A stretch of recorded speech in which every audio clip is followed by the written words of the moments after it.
주셨습니다. 사회공동연구원 이영수 연구위원 큰 박수로 모시겠습니다.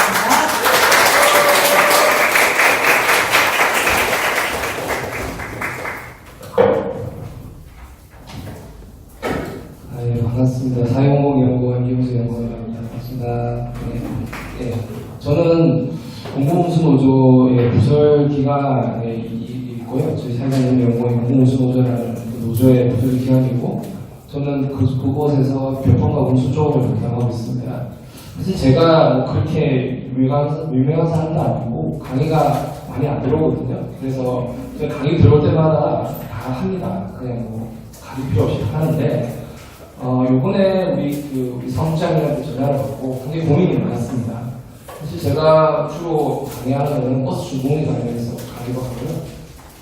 그리고 공영제 관련해서 제가 연구를 좀 하고 있어가지고, 공영제의 추진 전략이라든지 이런 것들 연구를 좀 해서 그쪽으로 강의를 하는데, 오늘은 진주 쪽에서 이 강의를 봤을 때 굉장히 공감이 들게, 제가 진주 교통 관련해서 최근에 내용이 폭탄을 하고 있지만, 지역의 문제는 지역이 잘 아시는 거고, 제가 뭔가 명쾌한 해답을 할 수는 없겠죠. 그래서 그 문제를 얘기하기 좀 그렇고, 그리고 실제로 진주는 버스 준공제가 맞는데요. 그렇다고 버스 준공제에 대해서 시시콜콜 말씀드리기도 그렇고 해서, 그리고 공영제는 또 다른 얘기인 것 같아가지고, 상당히 사무장님과 상당히 통화를 많이 했습니다. 어떻게 강의를 할까 해서, 한 끝에 전반적으로 우리나라 시민버스 정책의 문제점과, 그리고 아무래도 또 진주가치가 제가 잘 모르지만, 시민단체의 성격이 강한 것 같아서 이용자나 시민단체들이 중심으로 해서 애국에서의 대중교통에 어떻게 좀 사례가 있는지, 그 속에서 좀 이용자라든 시민단체들이 좀 개입할 수 있는 상상력, 영감, 적용을 줄 수 있으면 좋겠다 생각했습니다. 그래서 오늘 강의는 그러니까 진주가 상당히 문제가 있었는데, 이 부분은 진주만의 무슨 문제가 사실 아닐 거예요. 우리나라 전체적으로 보면 시내버스 정책은 별로 없습니다, 거의. 그러니까 진주에서 벌어진 문제가 이게 뭔가 좀 도드라져서 나타날 뿐이지, 다른 지역들이 다 갖추고 있는 문제죠. 우리나라 서울, 지하철이 있는 서울 말고는 버스에만 의존하고 있는 지역들은 대부분 대중교통이 다 비슷한 문제를 가지고 있습니다. 그래서 제가 왜 그런지 계속 거시적으로 말씀을 드리고, 해외에서는 이렇게, 해외하고 이렇게 비교하기는 어렵겠지만, 그 속에서 좀, 할 수 있는 부분들을 좀 제시를 하고, 조금 연관만 들어갈 수 있으면 이번 강의는 좀 성공적이라고 생각합니다. 예. 좀 시작을 하는 게. 그래서 일단은 우리나라의 민간버스 운행 문제점을 좀 설명을 드리고요. 왜냐면 이 민간버스 운행 문제점을 아시면 왜 진주에서 이런 문제가 발생하는지 좀 이해를 하실 수 있을 것 같습니다. 그래서, 좀 진주에서 크게 쟁점은 되고 있지 않은데, 최근에 버스 준공제라는 대신을 좀 쟁점이 많이 되고 있습니다. 좀 아마 뉴스에 많이 들어보셨을 거예요. 그리고 제가 작년에 버스 준공제 관련해서 이슈 페이퍼를 만들었고, 제가 이쪽에서 좀 연구를 좀 많이 하고 있어서, 버스 준공제 관련해서 최근에 좀 강의를 많이 하고 있는데, 그 내용 조금 말씀드리고, 해외 대중교통 운영 사례와 시사점을 좀 정리하면서, 강의를 마치도록 하겠습니다. 사실 일단은 버스 운영 현황을 보시면 되는데, 우리나라의 버스는 전국적으로 한 730개 정도 업체가 있고요. 보유대수는 4만 대 정도 됩니다. 근데 이제 우리나라는 버스가 지방상국이기 때문에 제대로 된 통계가 없습니다. 그래서 제가 전국적으로 우리나라에서 보조금이 얼마큼 드는지 조사를 해보려고 했는데, 우리나라는 버스 자체가 지방상국이기 때문에 제대로 정리가 안 돼가지고 제가 별도로 그것을 통해서 정보 청구를 한 건데요. 그래서 보면 민영제 지역에서는 한 5,000원 정도가 투자되고, 한 중구역 지역에서는 7,500, 최근에는 9,000까지 올라가는 것 같은데, 어쨌든 전반적으로 한 1조 한 2,300원 정도가 연간 투자되고 있습니다. 그런데 좀 아시겠지만 버스 같은 경우에는 유류세 보조, 민간업자들한테 유류세 보조하고, 버스 차량 구입할 때도 지원해주고 있어서 한 현재 한 2조 원 정도의 돈이 투자되고 있는 거죠. 재작년인가 크게 문제가 됐던 산입유치원 같은 경우에 전체 한 4,300개고 정부로부터 한 2조 정도 지원을 받고 있는데, 버스 업체 규모를 감안하면 사실 버스가 적지 않은 보조를 받고 있는 모습, 한 연간 한 2조 원 이상의 이 분야가 투자되는 아주 중요한 공공 역할입니다. 사실 그에 비해서는 우리나라에서 제대로 관리가 안 되고 있는 거죠. 그 부분이 어디서 드러났냐면, 지난 5월 버스 통합이 일어났잖아요. 52시간 때문에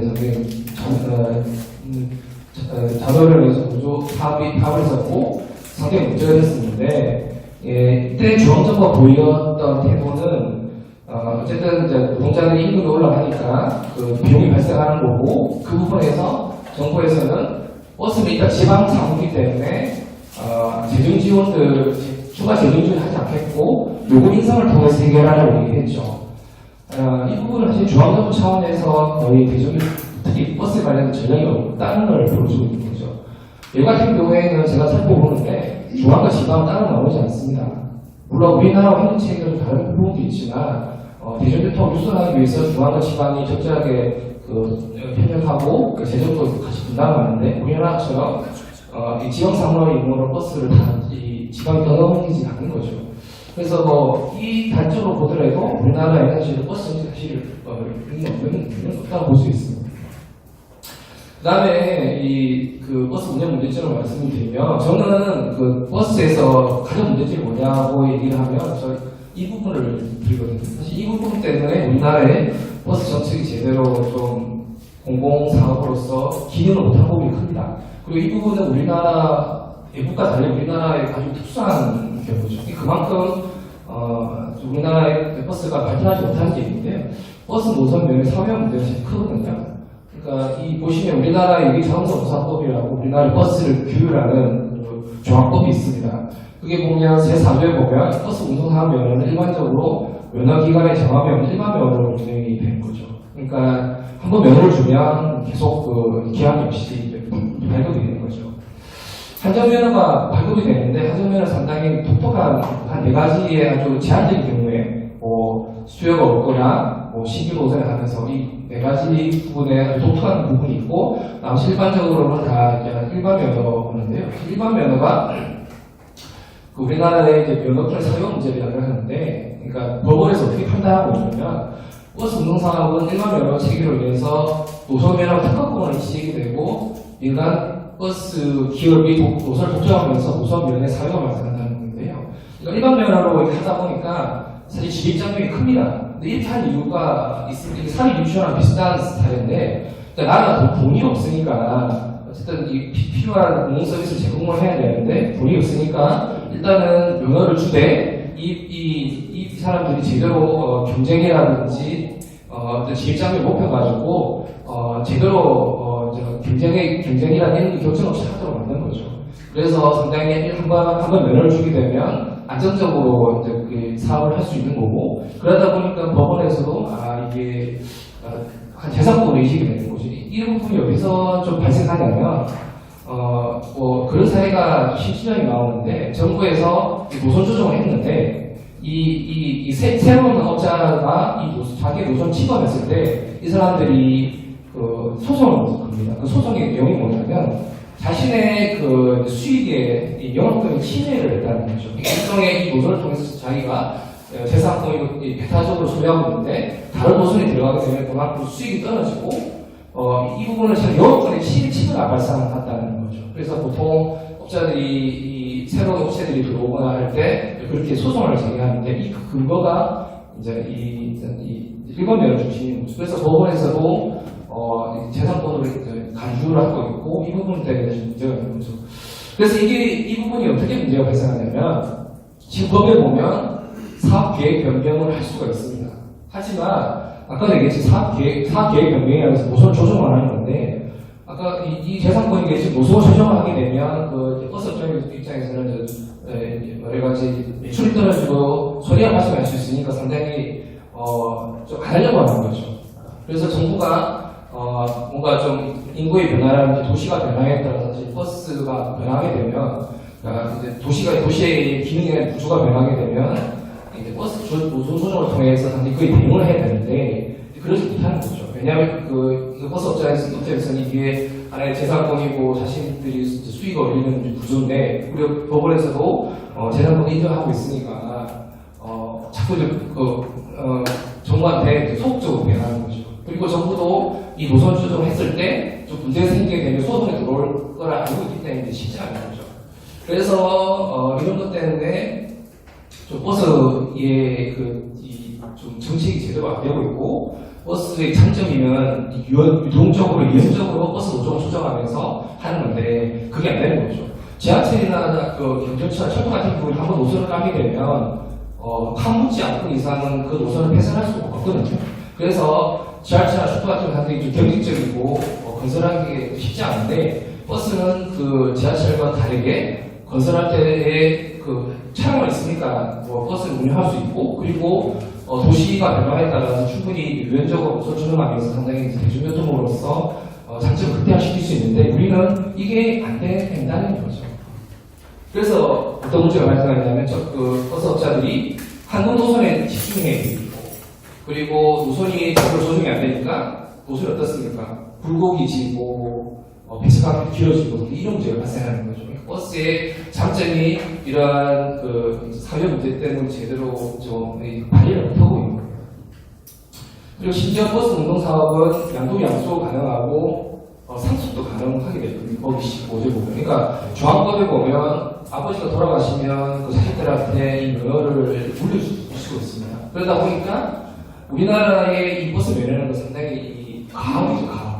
그리고 꼭 지켜야 될 중요한 그이기 때문에 상당히 이 버스 공공적인 정책이 개입하기가 쉽지 않고 있습니다. 아까 사실 사회유치원도 똑같은 얘기를 했죠. 우리 돈으로 했고 사회사인데 왜 정부가 침해했냐? 사실 버스 똑같은 문제거든요. 그러니까 이 부분이 이제 버스를 볼 때 이 버스 자체가 문제지 우리나라의 이 공공부분인데 민간이 위탁을 해서 운영하고 하면서 발생하는 소유권 문제라든지 그리고 정부가 제대로 공공정책을 할 수 없는 이런 제도적 제한 문제가 사실 버스에 있는 거죠. 그렇게 사실 버스를 바라보면 우리나라의 버스 정책이 왜 제대로 안 되는지 좀 이해를 할 수가 있어요. 그래서 또 그게 어디서 돌아지냐면 여기 상법 제85조에 보면 면허 취소 조항이 있습니다. 사실 면허 취소라는 것은 이 부분이 왜 중요하냐면 다른 부분도 마찬가지겠지만 어떤 업체가 잘못했을 때 정부가 세뇌하는 대로 개입할 수 있는 게 뭐겠습니까? 사업면허를 취소하는 거죠. 사업면허를 취소할 수 있으면 정부 말을 제대로 들을 거고 정부의 정치 제대로 관찰이 있는 거죠. 그래서 이 공공 부분에 있어서의 이 사업면허의 취소 정책을 여러 가지 중에서 사업면허 관련된 그 정책이 참 중요한데 여기 상공사업 보면 85조에 보면 면허를 취소할 수 있는 조항이 있습니다. 한 44개 정도가 있어요. 그래서 보면 우리나라의 이 법에 보면 버스 면허를 좀 취소하기가 쉽다 이렇게 볼 수가 있는데 그렇지 않거든요. 왜냐하면 제가 이 연구를 하면서 저는 그 사업 면허가 취소되는 거를 한 번도 못 봤습니다. 그래서 제가 왜 그런지를 좀 찾아봤는데 여러분들 좀 잘 아시겠지만 우리나라의 처분 같은 경우에는 법이 있고 시행령이 있고 또 시행규칙이 있고 또 뒤에 가면 별표라는 게 있습니다. 별표. 그러니까 별표를 봐야지만 정부가 이 법에 따라서 어떻게 처분하는지 아는데 그래서 제가 계속 타고 가가지고 이 제일 맨 끝에 보면 사업면허 취소 및 사업등록 취소 및 사업정의 기준이 있어요. 그러니까 제가 이걸 찾았거든요. 여기 보면 이 사업면허를 취소할 수 있는 것 중에서 제일 문제가 되는 게 보조 관련된 문제겠죠. 그러니까 보조를 줬는데 얘네들이 제대로 사용 못하거나 엉뚱하게 행동했을 경우에 취소를 할 수 있는데 그래서 제가 이 보조금 또는 융자금을 하여튼 용도를 목적의 용도를 사용할 경우에 어떻게 처벌이 되는지 봤어요. 그러니까 그거 조문은 제85조에 따라있거든요. 이 법에 따라서. 그래서 소문에 딱 봤는데 1차 위반이 사업 일부 정지로 되어 있어요. 2차 위반이 감찰명령으로 되어 있거든요. 그러니까 면허 취소 할 수가 없어요. 그러니까 보조금에 따라서 횡령이나 문제를 일으켜도 우리나라의 법률에 따르면 면허 취소 사실 안 되는 거죠. 그나마 그 사업 일부 정지라는 게 있어가지고 제가 이 국토부에 질의를 했습니다. 도대체 사업 일부 정지가 뭐냐? 90일. 사실은 버스 한 차를 돈이 안 하는 자기부 정지잖아요. 그래서 기준이 없어가지고 제가 그 상담 프로를 봤는데 그 사람들이 뭐라고 얘기했습니까? 기준이 없대요. 기준이 없다는 말은 한 번도 그런 걸 고민하지 않았다는 거죠. 아마 저는 이 부분을 제가 자신하는 게 우리나라 광복 이후로 아마 이 부분을 제가 처음으로 물어봤을 거예요. 사실 뭐 이 부분에 관심 있는 사람 아니고서는 이거 별부까지 찾아보고 심지어 국토부에 시위까지 하겠습니까? 이 부분에 뭐 관심 없는 사람, 관심 있는 사람 중에서 쉽지 않은 거죠. 그래서 물어봤는데 일부 정규라는 노래도 저희가 기준이 없대요. 결국 이 말은 뭐냐면 쓸데없는 얘기인 말이죠. 그러니까 굳이 얘기하면 정부에서는 사업에 치료할 생각도 없고 그런 경우 한 번도 없고요. 그러니까 보조금 관련해서 문제를 일으켜도 현행법상으로 사실 사업에 취소가 어렵다는 거죠. 그런데 이 자리에 아마 우리 버스 그 사장님들은 안 계시겠죠. 왜냐하면 이런 얘기를 하면 엄청 싫어한다. 그리고 심지어 저는 이제 욕도 많이 들었어요. 이 관리한테. 그런데 어쨌든 제가 항의하니까 사실 사업면은 쉽지 않습니다. 그리고 이 얘기를 저는 알겠으니까. 그러니까 실제로 그 기업하시는 다 알고 있는 거죠. 그리고 공무원들 다 알고 있는 거죠. 그래서 버스 행정력이 사실 취합되는 거죠. 이런 상태에서 버스 그 지역 지방 정부가 버스에서 그렇게 크게 관심이 없으면 이 관련 대신은 안 되는 거죠. 보조금 횡령에도 법을 찾아보면 사실 사업명 취소가 안 된다는 걸 알고 있기 때문에 거의 이제 사각지대에 놓여야 되는 거죠. 그래서 실제로는 그러니까 진주든 어디든 이제 버스 문제가 제대로 정상되려면 우리나라의 중앙법 자체가 좀 바뀌어야 돼요. 그래야지만 공공권한이 강해지면서 제대로 개입할 수가 있는 거죠. 그래서 보조금 관련해서 어떤 문제 계속 발생하냐면, 그러니까 계속 보조금을 횡령해도 계속 이들의 사업면허 취소 안 된다고 하기 때문에 지금 문제가 발생합니다. 이것도 사실은 제가 정리한 건데요. 이게 가운데 편차 문수입니다. 편차 문수. 그러니까 제가 가운데 편차 문수를 보게 된 이유는, 그러니까 우리 노조에서 편차 문수가 있는데 이쪽에서 이제 단협을 하다가 이제 그 사업장에서 노조를 깨려고 아예 이제 우리는 사업권을 반납하겠다고 얘기를 했었어요. 사업권을 반납하고 했으니까 그럼 이참에 공영제를 하면 좋겠다 해서 공영제를 하게 되면 도대체 얼마만큼의 비용이 발생하는지 알려고 제가 이제 연구를 했고, 이건 2년 전에 제가 페이퍼를 발표했는데요. 평창 운수 같은 이 농어촌 버스 같은 경우에는 적자 발생하면 다 지원해줍니다. 그러니까 실적 원가량이 있는데, 그러니까 어떤 운행하면서 비용이 발생하잖아요. 그 수익금이 발생하면 보통 비용에 비해 수익금이 적으니까 마이너스가 뭐지 않습니까? 마이너스가 나오면 이 부분에 대해서 평창구에서 다 지원해 주는데, 저희가 이 일을 보면서 놀랐던 부분은 저는 그럴 거라고 생각했었는데 실제로 이거 공무원한테 항의한 거거든요. 평창 운수는 운행 차량이 14대, 운수는 17명인데요. 관리직이 6명이었어요. 이거 운전직이 우주이동자 17명인데 이런 관리직이 2명이에요. 그러니까 3명 다 1명씩 관리를 하고 있는 거예요. 이거는 저희가 얘기한 게 아니라 군에 가서 확인했어요. 자료를 봤거든요. 여보 4,000만원짜리 6명인데, 실제로 확인해보니까 관리하는 직원은 1명 정도 더라고요. 5명 정도는 페이퍼에 있는 거죠. 그러니까 굳이 얘기하면, 이 기업 사주에 사절 팩션들이 다 들어가 있는 거예요. 5명. 네.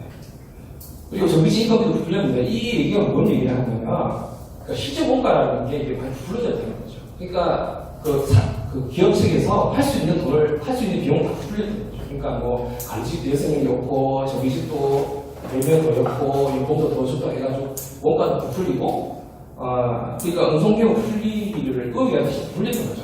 관리직 운전 수익은 가격에서 하고, 차량 수익이 모두 하는 거죠. 대신, 운송 수익을 출소하는데, 강원도가, 진주는 어떤지 모르겠어요. 교통카드 보급이 한 40%밖에 안 돼요. 그러니까 이 교통카드가 보급이 안 되면 현금 수익이 많잖아요. 그 현금 수익을 다 회사에서 가요. 그러니까 어떻게 했습니까? 현금 수익을 줄이는 거죠. 그럼 비용을 불리고 수입을 줄이면 보조금 어떻게 했습니까? 보조금이 늘어나는 거죠. 그런데 항상 노조 버스를 뭐라고 해야 됩니까? 우리가 적자가 심하다. 농어촌에 사람들이 줄어드니까 계속 사람이 안 타고 적자가 심하니까 계속 지원해달라고 하는데 이런 구조가 있는 거죠. 근데 이 구조가 평창 운송만 해줄 하루 생각 안 해. 그러니까 이런 부분이 만연하는 거죠. 경기도 같은 경우에는 이건 제가 얘기한 게 도의원 부도자인데요. 2011년도 15년까지 버스업체에 대해서 한 1조 정도 재정을 지원해 주는데 버스업체는 동기간에 부동산 구입에 6,415를 투자해서 88억의 이제 수익을 올렸습니다. 경기도 버스업체는 맨날 적자가 심하다고 얘기해요. 경기도는 버스 적자가 좀 서울에 비해서는 노선거리가 길고 인거리 분산이 있기 때문에 상당히 운영하기 어려운데 그래서 버스업체가 적자로 하니까 보조금 지원 주는데 점점 따라서 부조금으로 다른 사람을 하고 있었다는 거죠. 이게 도의원 보도자이고 저는 같은 경우에는 이 대표와 경영 책임자가 몇 년 동안 100억 정도를 회사를 횡령을 했어요. 그 구속을 했어요. 근데 제가 이걸 어떻게 됐는지 제가 찾아봤는데 이 대표는 집행유예 받아가 다시 업체에 복귀했어요. 그리고 이 회사는 면허 취소를 안 당했어요. 100억 원을 해먹었는데. 왜 그럴까요? 아까 얘기했듯이 취소가 안 돼요. 취소가 안 된다니까. 100억 원을 해먹어도 사실은 회사가 대표도 제대로 다시 복귀하는 건데 아무런 이상도 없고 면허 취소가 안 됐던 거죠. 그러니까 제대로 견제가 사실 안 된다고 봐요. 사립 유치원 문제가 많았지만 실제로는 더 견제가 안 되는 버스거든요. 그래서 국민 돈에 비해서 2010년도에 전국적으로 이 버스 보조금 19제 지자체를 대상으로 해서 보조금 관련 부담지급 결과를 했었는데 아마 이 이후로 한 9년이 지났는데요. 이때 얘기했던 그 얘기들은 크게 안 바뀌는 걸로 제가 기억하고 있습니다. 그때 국민 돈에 비해서 전체적으로 제가 알기로는 이게 처음인 것 같은데 15개 지자체 다 보고 그래서 굉장히 문제가 많다 그리고 공고를 했었는데요. 그대로 그 이후로도 제대로 하지 못한 거죠.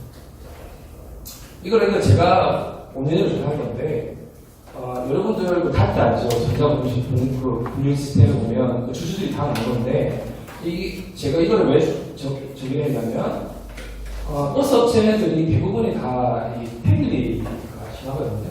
그러니까 서로 교차 소유도 하고 있고 아마 진주도 아마 몇 개로 나눠질 거예요 아마. 그러니까 대부분이 다 그러는데 여기 보면 이 조씨 이게 서로 다 5개 있는 우리 조씨성을 가진 분은 임씨성을 가진 분, 후씨 쪽 이렇게 나눠져 있는데 제가 왜 이렇게 얘기했냐면 버스는 소유와 병행이 분리가 안 돼 있습니다. 그래서 그런 문제가 있는 거죠. 그래서 일단 정리를 하면 우리나라의 버스가 왜 이렇게 안 되고 있느냐면 여전히 우리나라 버스는 근대적인 요소를 큰 거죠. 사유화되어 있고 전국의 이 공공권한이 약하고 보수정도 제대로 못할 정도로 이 사업연을 취소할 수 있는 권한이 약한 거죠. 그러다 보니까 이 민간과 공공의 이 힘이 불균형이 큽니다. 그러다 보니까 또 그리고 또 지방정부는 이 부분도 대부분 있던 그 지방정부 넘기죠. 행정이 취약한 지방정부를 넘기게 되다 보니까 상당히 거의 대중교통 중에서 버스는 거의 사각지대를 조여야 되는 거죠. 그러다 보니까 지방정부가 버스를 운영할 능력이 정말 떨어지는 겁니다. 그러다 보니까 대중교통 중에 제일 중요한 버스가 제대로 기능을 못하고 있는 거예요. 그래서 이거는 진주도 버스 운전을 제대로 못할 건데 이건 진주만의 문제가 아니라 다른 지역들은 다 똑같은 그런 문제입니다. 그런 똑같은 기반에 있다는 거죠. 버스 중공제 이제 조금만 할게요. 어쨌든 진주 같은 경우에는 시에서는 중공영제를 얘기를 안 하는데 제가 보기엔 버스 중공영제가 맞는 것 같아요.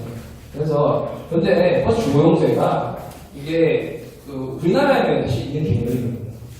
그렇기 때문에 우리나라가 있는 개념이기 때문에 상당히 사람마다 얘기가 다르고 제대로 이 개념조차도 제대로 정리가 안 됐습니다. 그러니까 개념이 제대로 정리가 안 됐으니까 버스 중공영제가 문제가 뭔지도 잘 모르고 중구난방인 거죠. 그래서 제가 오늘 그냥 중공에 관련된 개념 잠깐 얘기하고 왜 문제가 있는지 조금 자세히 얘기하겠습니다. 그 버스 중공제라는 것은 어떤 개념이냐면, 그러니까 정부가 운영 비용을 버스 회사가 그러니까 정부가 버스 운영 비용을 버스 회사한테 모두 보조하는 대가로 민간 버스 업체들로부터 배차권과 노선 조정권을 확보하는 거죠. 노선 조정권을 예전 업체가 가지고 있는데 버스 업체로부터 배차권과 노선 조정권을 회수하는 거죠. 그러니까 이 개념이 외국에는 없고 우리나라에 있는 이유가 아까도 모두에 말씀드렸지만 노선 면허 자체가 노선 면허라는 게 사유화되어 있으니까 업체들이 조정을 잘 안 하려고 하는 거죠.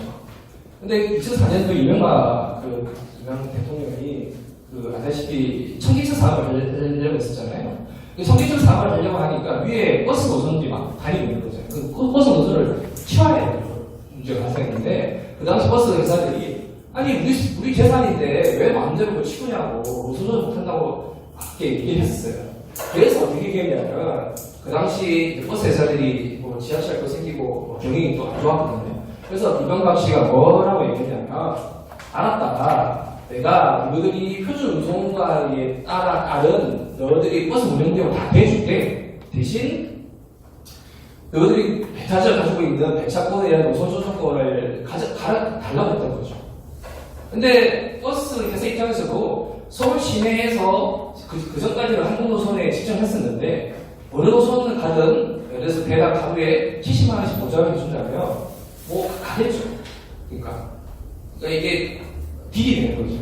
그러니까 버스 입장에서는 그렇게 노력 안 하더라도 정부가 운영 비용을 다 70만 원 줄 테니까 대신 우리가 계획하는 버스 노선 조정에 협력해야 하는 거죠. 그러니까 버스 회사 입장에서도 어차피 탕수 정해진 한 노선에 몇억 톤만 뛰면 돈 준다고 하니까 그래 마음대로 해라. 그래서 이명박 씨가 챙기를 하고 그 당시 지가선 챙기를 바꿨던 거죠. 그래서 사실은 우리나라의 버스 중개자라는 것은 우리나라의 노선 사유화가 되어 있는 부분에서 정부가 노선 조정을 제대로 못하고 버스 조정을 노선 조정 못하면서 버스가 기능이 떨어지니까 이 민간 기업하고 딜을 한 거죠. 운영 비용 다 내줄 테니까 노선 조정을 해소하는데 외국에는 없는 제도입니다. 왜 그러냐면 외국에는 민영제를 하더라도 노선 소유권을 다 정부가 가지고 있어요. 그러니까 대표적으로 우리나라 주경제하고 비교하는 게 어디입니까? 영국 런던 얘기 많이 하죠. 영국 런던 버스 얘기하면서 버스 종류 얘기하는데 그거 다 불화입니다. 거짓말입니다. 왜냐하면 영국 런던은 제가 가서 하긴 했는데 영국 런던은 노선 조정권뿐만 아니라 우선 소유권을 다 정부가 가지고 있어요. 면허권을 다 가지고 있고 걔는 한정면허를 가져요. 그러니까 노선 입찰하면서 기본 5년, 잘하면 2년 주고 7년 정도로 우선 면허를 주기 때문에 7년 끝나면 회수를 받아요. 그럼 운영회사는 그냥 나가면 돼요. 시설 인프라 다 정부가 가지고 있고 다만 민간기업은 운영만 그 7년 동안 하고 있는 거죠. 그리고 노선 조정 수시로 합니다. 왜냐하면 노선 소유권 다 가지고 면허권을 다 가지고 있고 그게 공공정치의 권한이기 때문에 수시로 다 조정하는 거죠. 그러니까 그거를 같이 영국 노선 버스하고 우리나라 중공제하고 비교하면 돼요. 아주 걔들은 민영제지만 상당히 큰 차원의 공공 개입을 하고 있는 거죠. 그런데 우리나라는 그게 안 되니까 이 민간회사하고 다시 빠토를 한 거죠. 그러니까 보면 어떻습니까? 아까 민주사업 특징이 가지고 있는 거죠. 네. 그래서 그렇습니다. 그래서 정부 재정으로 민간경 버스 경영의 안정을 담보하고 공공부문이 차량 배차와 노선 주도적으로 조정하면서 노선 책임 협의를 실시하는 거죠. 그러면서 버스를 조금 활성화시켜 보려는 게 버스 중공제입니다. 수익금 관리형 버스 중공제라고 부르는 거는 그러니까 왜냐하면 표준 운송원가가 70만 원이라고 하면 예를 들어서 운송 수익금이 발생하잖아요. 예를 들어서 운송 수익금이 50만 원 발생해요. 하루에. 그럼 모자란 부분이 20만 원이잖아요. 그러면 정부가 20만 원을 지원해 준 겁니다. 그러면 뭐가 중요하겠습니까? 회사들이 얼마큼 벌어들이는지 수익금을 같이 공동으로 이렇게 관리를 해야 되는 거거든요. 그래서 이 수익금을 정부하고 버스 업체 같이 관리를 하는 겁니다. 그래야지만 정말로 얼마큼 버스 업체들은 줘야 되는 돈이 나오니까. 그래서 수익금 관리형이라는 겁니다. 참고하시고요. 그래서 아까 얘기한 그거인 거예요, 제가. 보통, 버스 운영 체계는 공연제, 주문제, 민원제 나뉘는데, 제가 이거는 무슨 면허의 소유 주체와 버스 운영 주체로 두 가지로 나눴는데, 우리나라 수익금 관리형은 중고용제 들어가는데 이건 잘못된 거죠. 왜? 대표적으로 이 중고용제 대표적인 그 노선 관리형인 영문노선 같은 경우에는 노선의 면 소유 주체가 공공이 가지고 있고, 버스 운영 주체가 민간인 거죠. 그러니까 민간, 우리나라 다 민간이기 때문에 이게 민영제입니다. 버스 중고용제 사실 부르면 안 되는 거죠, 민영제. 그리고 얘네들은 연도는 수시로 업체들 평가하고, 그 문제된 애들은 퇴출시키기도 하고, 그리고 그 노선 조정을 수시로 합니다. 버스의 정체를 극대화시키는 거죠. 그래서 뭐 중고용제 문제는 버스 중고용제 같은 경우에는 이제 좀 더 1시간 얘기하는데, 지금 뭐 오늘은 그게 좋아하지 말으니까 넘어가는데, 어쨌든 그 버스 중고용제 개념이 어떤 거라는 걸 알았을 것 같습니다. 그래서 보시면 보조금 규모가 한 9천원 정도 되고 있고요. 계속 늘어나고 있고요. 표준 운송가 구성도 보시면 될 것 같습니다. 이건 뭐. 그래서 버스 중고용제 자체가 상당히, 이 행정이 많이 소요되는 그 행정 체계입니다. 왜냐하면 이게 서울시의 버스 중고용제 관리 체계인데, 그러니까 아까 얘기했듯이 수익금 공동 관리 업체라는 걸 통해서 그러니까 표준 운송가를 정하면 그러면 표준 운송에 따라서 이 서울시가 업체한테 그 재정을 지원해주기 위해서는 수익금 공동 관리를 해서 이 정산을 해서 야 우리가 하루에 한 50만 원을 벌었는데 서울시하고 우리가 사업소하고 맺은 게 10만 원이다. 그럼 20만 원이 부족하다 해서 20만 원을 충고를 하면 이 서울시가 돈을 주면 여기서 배분을 하는 거죠. 그래서 이런 것들 버스 정비시민회에서 그 중간에 결정을 하고 이런 수익금을 관리하기 위해서 이제 이 KSC라는 스마트 카드가 운영되고 있습니다. 어쨌든 이 버스 중간제라는 게 상당히 이 행정력이 많이 소요되기 때문에 서울시도 근근히 하고 있어요. 왜냐하면 서울시는 어쨌든 돈도 있고 행정력이 뒷받침 주기 때문에 하는데 다른 지역들은 사실 더 엉망인 거죠. 왜냐하면 이 자체가 많이 복잡하기도 하고 제대로 관리를 해야 되는데 제대로 관리를 못하고 있고 행정력이 뒷받침이 못하고 있는 거죠. 그래서 이거는 버스 공연 자체가 민주사업과 유사하다는 얘기 들었던 거고요. 그리고 보조금 관리도 취약하다. 여기를 보시죠. 그러니까 지금 버스 중공제 관련해서의 쟁점이 뭐냐면 이게 지원금이냐 그리고 보조금이냐 좀 다투고 있습니다. 아마 지원금 문제는 사립 유치원 때문에 많이 나타났죠. 왜냐하면 지원금이라는 것은 돈 주면 끝이거든요. 그래서 업자들은 그냥 지원금이 있는 걸 좋아하고 시민들이나 정부 입장에서는 이 보조금으로 해야 되는 건데 보조금을 해야지만 용도에 사용을 하지 못하고 제대로 사용하는지 정산을 받고 감사를 할 수 있는데 근데 지금 이 버스 보조금이라고 사실은 얘기를 안 하고 있어요. 왜냐하면 아까 얘기했듯이 그 버스 종류 자체가 이게 상위법이 없어요. 그러니까 여기 자동공사법에 버스 중매자라는 그런 개념이 없습니다. 그냥 여기 잘 50조에 보조금 관련된 재정지원 관련된 그거를 인용해서 하고 있거든요. 그래서 법률적으로 취약하고 사실 버스 중매자라는 것은 시와 사업자 간의 협약이 필요가 없습니다. 그 재정지원 방식도 아까 얘기했듯이 민주사업도 유사하기 때문에 좀 굳이 얘기하면 법률을 근거하지 않고 이 사인 간의 계약이 스톡이 강하기 때문에 결국은 이 서울시에서도 이게 보조금이 아니고 지원금이다라고 판단하고 있어요.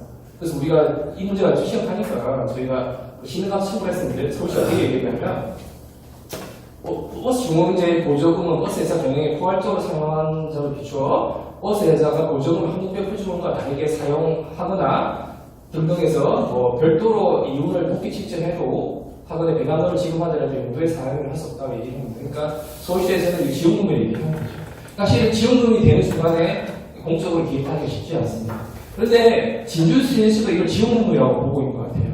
거기서 왜 그러냐면 제가 기사를 찾아보는데 표준 운송을 정했는데 우리가 표준 운송을 정했는데 인건비가 부족해서 얘기했잖아요. 그때 진주시가 어떻게 얘기했냐면 이건 하나의 근거고 모자라면 다른 쪽에서 갖다 쓰라고 얘기를 했잖아요. 사실 보조금이라면 인건비, 정비비 이렇게 써야 되는데 여기 진주시에서는 인정인건비가 모자라니까 다른 부분에서 갖다 전용해서 쓰라고 얘기를 했거든요. 그러니까 진주시에서도 이거를 보조금이라고 사실 안 보고 있는 거예요. 지원금이라고 보는 거죠. 그래서 진주시가 그렇게 얘기했던 근거는 이제 얘네들도 보조금이 아닌 지원금이라고 보고 있고 그렇기 때문에 보장하면 다른데 너희들이 뭐 다른 이윤을 적게 쓰든지 아니면 다른 정비비를 안 까먹든지 정비비를 덜 쓰든지 해서 전용해서 쓰라고 얘기했다. 그러니까 그렇게 되면 이 보조금이 아니기 때문에 개입하기가 좀 가까운 부분이 있습니다. 어쨌든 그런 문제가 있다는 걸 드리고요. 그래서 뭐 버스 문제 문제점을 좀 있는데 보시면 될 것 같고 일단 결국은 진주시는 세세한 부분들을 잘 아시겠지만 제가 보기에는 그나마 버스 중공제 장점을 살리지 못했던 거죠. 버스 중공제 장점이 뭐냐면 어쨌든 상법에서 정부가 노선 조정을 좀 제대로 못하는 그런 환경이 있고 그러다 보니까 버스의 기능이 제대로 버스의 장점을 제대로 살리지 못한 부분이 있습니다. 그러다 보니까 우리나라는 버스 중공제라는 외국에는 없는 그런 부분에서 우회를 했는데 그러면 어쨌든 그 우회를 하면 그 부분에서 정말 제대로 그 장점을 극대화하면 되는 거죠. 그런데 그 개편 이후에 어쨌든 버스 중공제도 보니까 그 노선을 다 담당을 받고 주시가 노선 개편을 했다는 것 같아요. 근데 이 노선 개편이 효과적이지 않았던 거죠. 자료를 보니까 굴곡도가 오히려 더 넓어졌고 오히려 이용 불편함으로 수입이 감소했고 그래서 더 이 수요가 떨어졌더라고요. 보통 중공제를 도입하면 버스 보조금이 두세 배 뛰게 되어 있습니다. 왜냐하면 표준 운송료가 증가하거든요.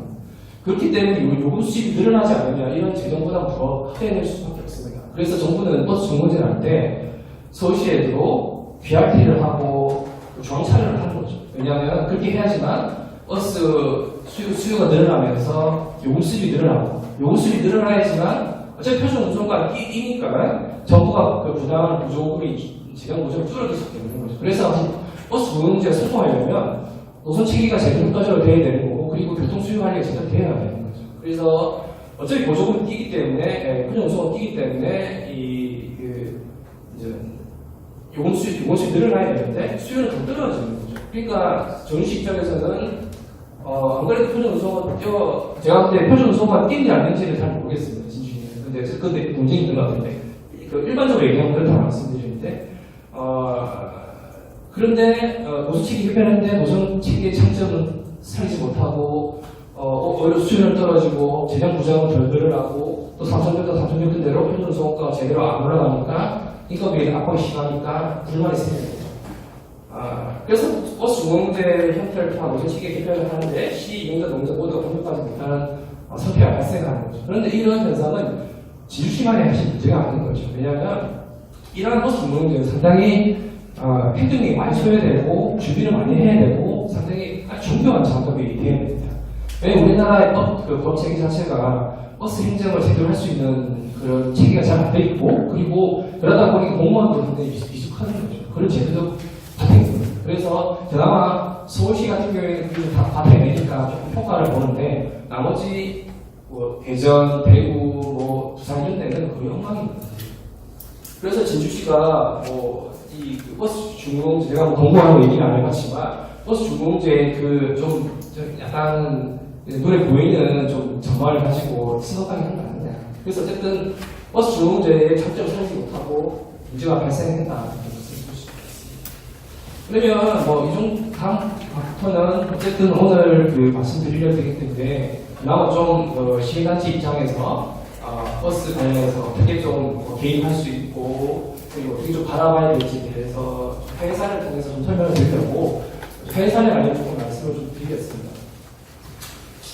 이 노선 체계 관련해서는 외국 같은 경우에는 이용자와 시민단체 많이 협력을 하고 있습니다. 아까 얘기 들어보면 그러니까 해외 선주 같은 경우에는 공인된 이용자는 정부가 노선권을 소유하고 있기 때문에 버스 노선 추적을 면적으로 시작하고 있습니다. 그래서 영국 아까 얘기했던 런던 교통국이라는 곳은 이 교통을 책임지는 하는 구조인데 그래서 버스 노선을 지속적으로 모니터하면서 버스 노선 수시로 조정하고 있습니다. 그래서 그 정부 자체가 이런 부분에 능력이 있으니까 상당히 그 정교한 모델링을 하는 그런 모델도 가지고 있고요.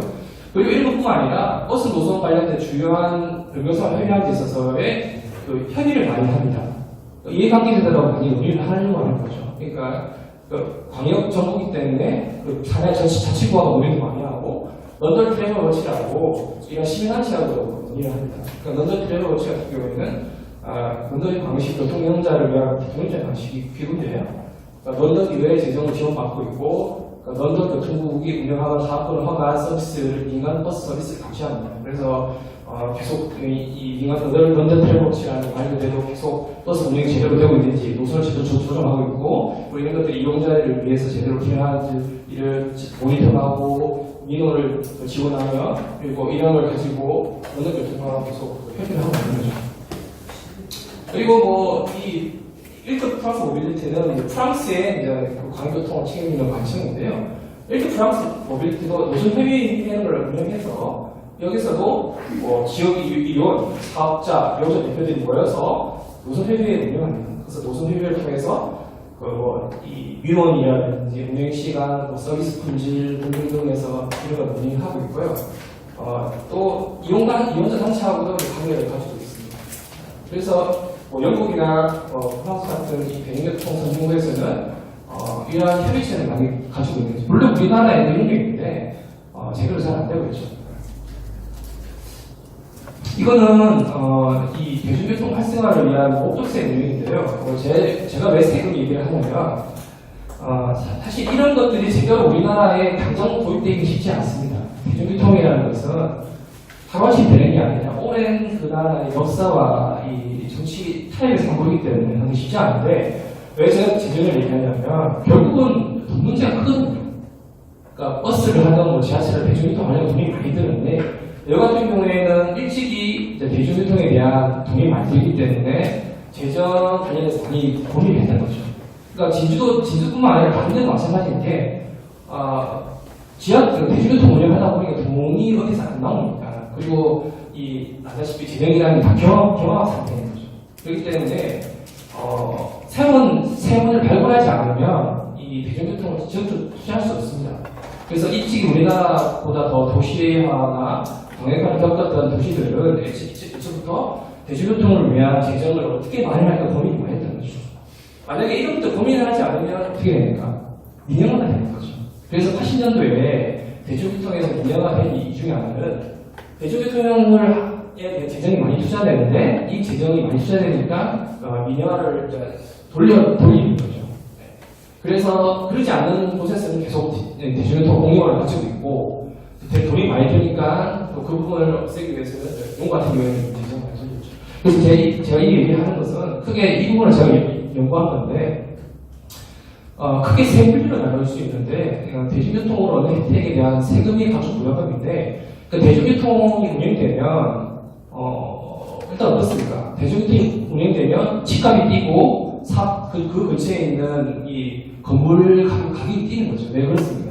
교통이 필요해지니까 그만큼에 대한 재산 가치가 늘어나는 거죠. 그래서 일찍이 영국 같은 경우에는 재산세를 그렸죠. 그러니까 대중교통으로 해서 혜택을 본다고 생각하면 가치가 뛰면 이 사업자들한테 재산세를 매긴다는 거죠. 그렇게 해서 대중교통에 대한 투자를 담당했던 거고 그리고 급여세라는 게 제가 나중에 말씀드리겠지만 이게 참 생소할 겁니다. 이게 대표적으로 프랑스의 교통세라는 건데 대중교통이 제대로 되면 이 프랑스 같은 경우에는 기업들이 이익을 본다고 이렇게 보는 겁니다. 왜냐하면 대중교통이 잘 되면 종업원들이 출퇴근을 잘 하잖아요. 출퇴근을 정시에 잘하게 되면 그만큼 기업들이 노동 생산성이 늘어난다고 생각합니다. 출퇴근이 원활하게 되고 그러면 그 쌍값의 임금이 줄 수 있고 그리고 이 기업들이 이제 제때 종업자들이 오니까 일을 또 제대로 할 수 있다고 해가지고 급여세라는 게 그 프랑스 같은 경우에는 그 지역의 그 기업들의 총 임금의 몇 %를 급여세로 대중교통 목조세로 부릅니다. 그러니까 우리나라 같은 경우에는 상상이 안 될 수 있는데 프랑스 파리 같은 경우에는 70년도에 도입했어요.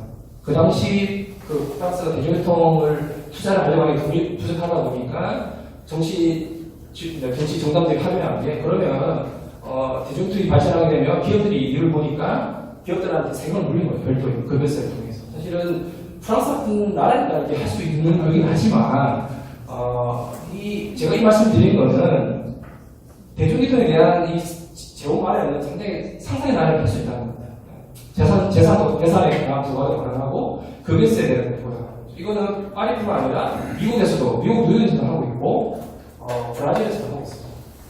그리고 이거는 이제 자동차에 대한 세금인데 이건 징벌적 부담이죠. 그러니까 어쨌든 대중교통이 활성화되기 위해서는 자동차 수요를 줄여들어야 되는데 그럼 어떻게 해야 되겠습니까? 자동차 사용을 줄이려면 자동차에 대한 막 부담을 많이 떼야 되는 거죠.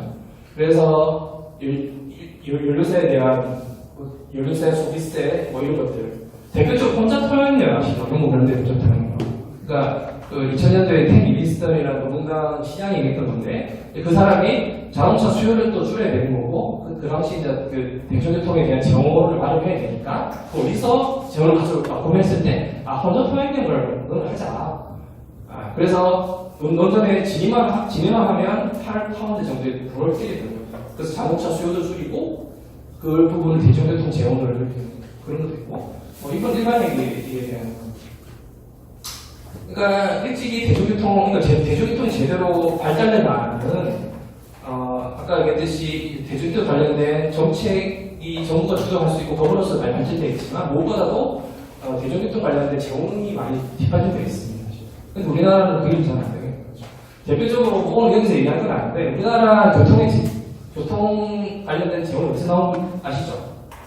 교통시설 대표에게 그게 대표적으로 중앙에 쓰는 건데 그게 자동차 연료세거든요. 연료세에서 부과하는 건데 이거는 이 형태는 뭐 애국하고 비슷한데 그 연료세를 교통시설 특별히 다 어디했습니까? 절반 이상 도로 까는 데 쓰는 거죠. 그러니까 이게 우리나라 대중교통이 얼마나 정책이 얼마나 잘못됐냐의 단적으로 보면 이 나라 영국 같은 경우에는 연료세를 부과해서 대중교통에 목적세를 쓰죠. 거기에 논리적으로 맞죠. 자동차들에 대한 그 징벌적 부담을 떼고 그 돈으로 해서 상대적으로 경제강에 있는 대중교통을 육성을 시켜야지만 대중교통이 발달을 한 거잖아요. 근데 우리나라는 자동차 연료세를 부과해서 자동차를 더 이용 활성화시키는 도로 까는 데 쓰고 있는 거죠. 그러니까 당연히 대중교통 관련된 그 재원이 제대로 마련이 안 되는 거죠. 근데 다 돈이 없는 거예요. 어쨌든 돈을 쓰고 있는 거죠. 중앙이나 지방은. 그러니까 이거는 단점으로 보더라도, 그러니까 아까 이게 법 체계도 문제가 있지만 재정 체계도 상당히 이 대중교통을 제대로 할 수 있는 거죠. 근데 이게 진주만의 사실 문제는 아닌 거죠. 네. 그 자동차 이게 소비자의 문제, 소비자가 비용을 지불하는 그 문제긴 하지만 네. 실제로 지금 제일 자동차 회사에서도 이 부분에 대해서 제기들이 많을 거잖아요, 그죠? 그런 문제들이 있을 텐데. 네, 그렇습니다. 그래서 아까 잘 알고 있습니다. 네, 맞습니다. 왜냐면 이러면 예, 그렇죠. 그러니까 뭐 자동차 가격이 뛰고 도로가 없어지면 자동차 판매가 안 되니까 그만큼 그런 로비가 사실 있겠죠. 그래서 뭐 그런 문제가 있는 거라고 사실 다 아시는 문제가 그 있습니다. 그 자동차 회사의 로비라는 문제가 있어요.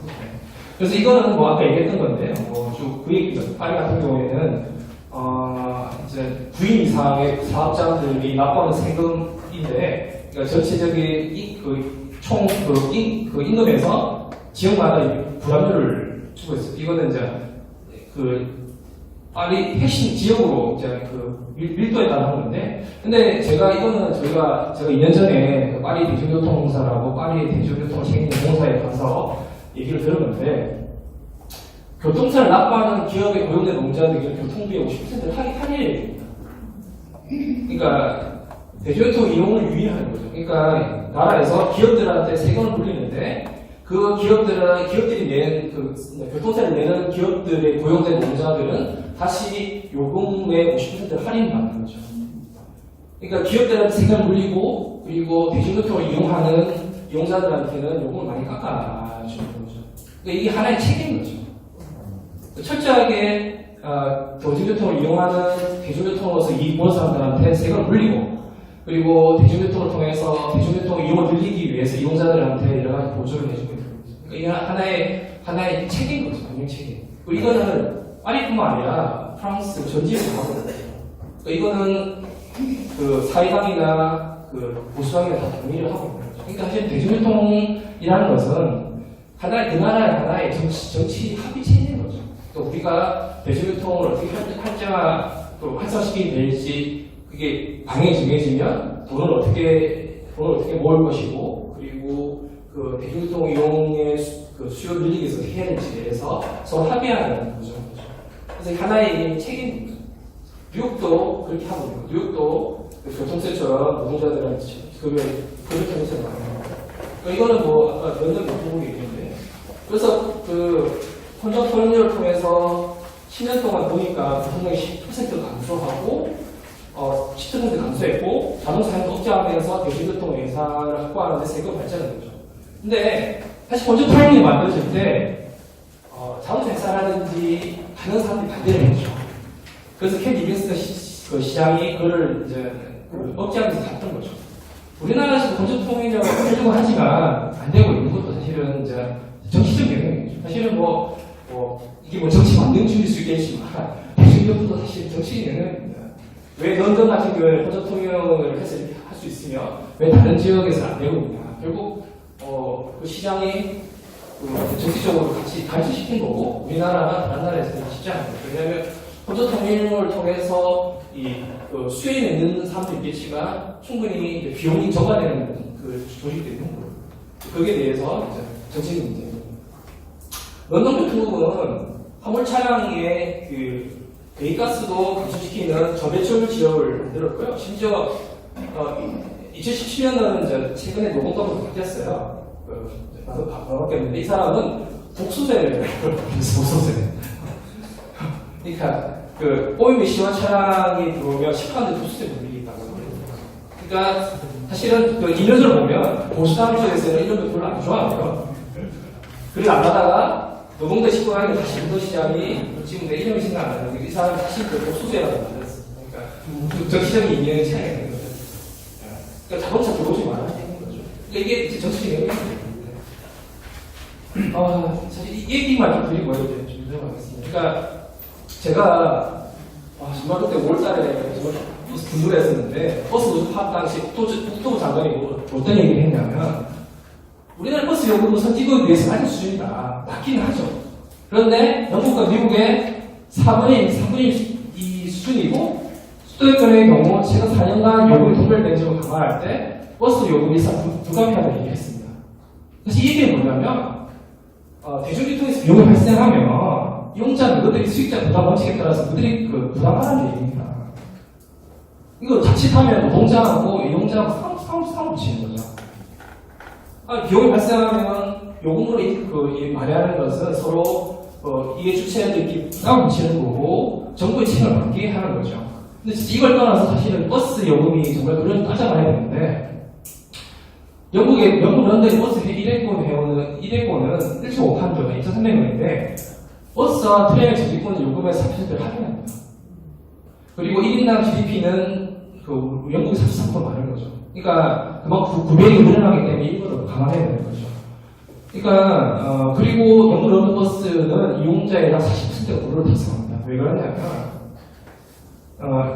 이 소득이 없는 인구나 노인 계층한테는 대중교통 이전 높은 계층들은 할인을 해주죠. 왜냐면 이 계층들은 자동차를 탈 가능성이 아주 낮죠. 그렇기 때문에 그러니까 이 대중교통 소외 계층들한테는 할인을 많이 해주는데요. 심지어 영국 런던에서는 버스 지하철에 60세 이상의 사람들이 무료를 탑니다. 그러니까 유럽 같은 경우에는 아까 프랑스 같은 경우에는 50% 할인도 해줘요. 여기 보시면 프랑스 가격제 같은 경우에 교통세를 납부하는 기업에는 50% 할인해주고 그리고 2015년도에 이 나비고라고 우리 같은 교통카드가 있는데요. 파리는 카드 넓어서 1조에서 5조까지가 나눠져 있습니다. 그런데 우리나라는 거리 비례제죠. 이용 길이가 넓어지면 그만큼 비례를 하는데 이 나라에서는 거리 완전 폐지했습니다. 월 7유로만 내면 1조에서 5조까지 무한정으로 이동할 수 있는 거예요. 그러니까 파리가 거의 한 100km 왔다 갔다 하는데 이게 어찌 스페인 바르셀로나 같은 경우에도 그 여러 할인을 하고 있고, 프랑스 같은 경우에는 구직자 저소득층들에게는 10%의 연대 카드 제도라는 게 있는데 15%만 지급하도록 되어 있는 그런 게 있습니다. 바르셀로나 같은 경우에는 실업자를 위한 대중교통에 무려 80%를 할인을 했고요. 그러니까 지금 영국 유럽 같은 경우에는 우리나라와 달리 캡티드 아이들하고 대중교통 외에 다른 대체수를 없는 용자를 위한 다양한 계급, 계층, 기간에 따라서 다양한 할인을 해주는 거죠. 그러니까 이 나라, 그러니까 아까 얘기했듯이 1회권만 비교해보면 좀 높죠. 그런데 이 나라는 1회권을 개인이 없는 거죠. 다양한 정기권 할인도 있고 계층별 할인도 해주기 때문에 사실은 요금 수준이 얼마인지는 좀 비교하기 어렵습니다. 그래서 우리나라의 그 대중교통 요금을 비교한 자료를 보면 다 1회권으로 있어요. 근데 우리나라는 할인이 없잖아요. 다. 정기권 할인도 없고 계층 할인도 많이 부족하죠. 거의 없죠. 지하철 60대 그렇게 있으니까. 그러니까 아직 비교가 안 되는 거죠. 그래서 외국 자료를, 교통연구원 이런 자료를 보면, 뭐, 1회권 비교한 자료가 있는데, 거기다 항상 뭘 표시해놓으면, 이거는 참조만 하시라고 되어 있어요. 그래서 비교할 수 없는 거죠. 자칫 용책이 안 나는 거죠. 미국 같은 경우에는 대중교통을 유인하기 위해서 다양한 할인이라든지 이런 것들이 있는데, 우리나라는 그런 게 없고, 그런 것들 어떻게 비율을 다 계산하겠습니까? 그리고 여러 물가라든지 환율 이런 것들을 비교하지 못하는 거죠. 그럼에도 불구하고 참, 국토부가 참 용기 있게 얘기했는데, 그게 거짓말인 거죠. 그래서 저희가 도식이 어떤 자료를 찾아봤는지 자료가 없더라고요. 그러니까, 그만큼 우리나라, 이게 아까 개정도 그렇지만 요금 관련된 정보 인식도 사실은 아주 대중교통을 활성화시킬 생각이 없는 거죠. 뭐 그런 문제가 있습니다. 무선교통도 많이 늘어나고 있죠. 아예 돈을 안 받고. 100개의 지금 점점 이 표를 보시면 점점 늘어나고 있는데요. 최근에는 100개 정도 나라까지 갔고요. 에스토니아가 탈리는 도시가 제일 유명한데 이 나라는 2018년도 아예 이제 대부분의 무선교통을 시작한 거죠. 사실은 이런 나라는 재원이 탄탄하기 때문에 가능하긴 합니다. 프랑스 같은 경우에는 대기업이 심하면 뭐 바로 그냥 무료로 하고 있고요. 최근에 이거는 좀 약간은 수차이긴 하지만 파리 시장이 2020년까지 대중교통 무료화를 하겠다고 얘기를 했습니다. 근데 이게 가능한 이유가 프랑스 파리 같은 경우에는 전체 대중교통 예산에서 70%를 그 정부 재정으로 투자하고 있거든요. 그러니까 지금 요금을 80% 정도만 받고 있는데 그 30%도 안 받는다는 거죠. 그게 한 28유로고 한 우리나라로 한 3조 정도 되는 거죠. 그러니까 전체 파리가 한 12조 정도의 예산이 있는데 거기에서 한 8조 정도를 정부 재정으로 다 아까 교통세라든지 정부 재정으로 하고 있고 나머지 요금만 30%를 하고 있거든요.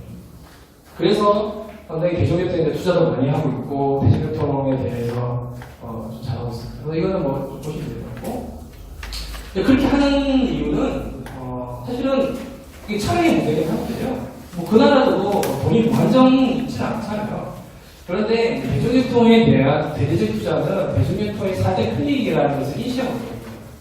그러니까 자동차는 도로 건설의 유지 비용의 명시형 비용뿐 아니라 자동차가 많이 생기면 운전 비용, 대기 오염 비용, 사후 비용, 외부 효과가 많이 발생하죠. 외부 효과가 발생하죠. 하지만 대중교통은 전체 인구에 대한 혜택도 많이 주고 있고 이 영역으로 폴조를 수송하면서 그리고 이러한 효과뿐만 아니라 건전 비용, 대기 오염 비용, 사후 비용을 절감하고 자각하면서 보너스의 외부 효과를 얘기하고 있는 거죠. 이 얘기는 지금 외국 연구를 보면 알겠지만 자동차는 비용, 그러니까 이게 눈에 보이는 비용, 눈에 안 보이는 비용인데 눈에 안 보이는 비용이 많다는 거죠. 그에 비해서 편의는 적고 하지만 그 대중교통은 눈에 보이는 비용도 많지만 눈에 안 보이는 비용도 많다는 거죠. 그래서 이 사회적 편의를 생각하면 대중교통에 투자를 많이 해야 된다고 얘기해요. 그래서 외국 같은 경우에는 대중교통의 사회적 편익이 얼마큼 되는지 많은 연구가 있습니다. 우리나라에도 보면 이 옛날 장수원의 연구 사람이 철도가 과연 철도 맨날 적자라고 얘기하니까 그럼 지금 철도의 사회적 편익이 얼마만큼 얘기했을 때 한 21배 그러니까 경영 매출의 21배에 이르다고 얘기했고요. 한종학이라는 인천발전연구원에 다니시는 분이 이 사람도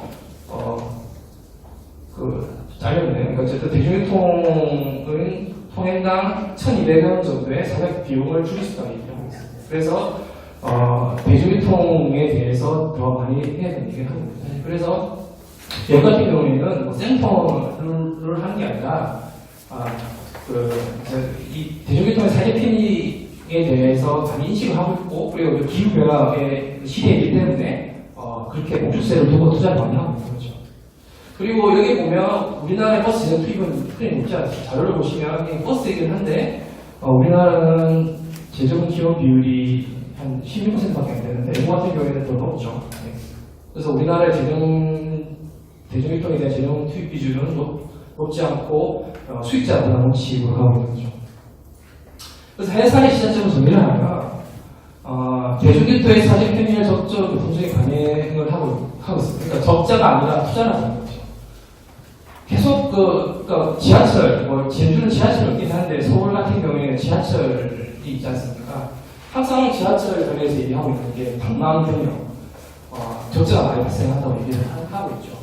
근데 그게 이 적자가 아니라 투자가 많이 된다는 거죠.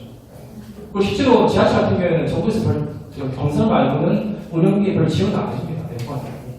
그래서 여기 같은 경우에는 사회적 피해를 적극적으로 교통적인 감행을 해서 여러 다양한 목줄세를 두고 투자를 하는 거죠. 그래서 기업들한테 지원도 받고 그리고 도로공사통도 받고 돈 나오는 구멍들은 다 찾아서 얘기를 하는 거죠. 그리고 당국이 독단적으로 하지 않고 이용시민이나 시민단체와 대중교통 정책 추진관에 협력을 하고 있습니다. 그래서 다양한 헬스를 두고 있고 시민단체들하고 연계를 하면서 의견을 반영하면서 같이 하는 겁니다.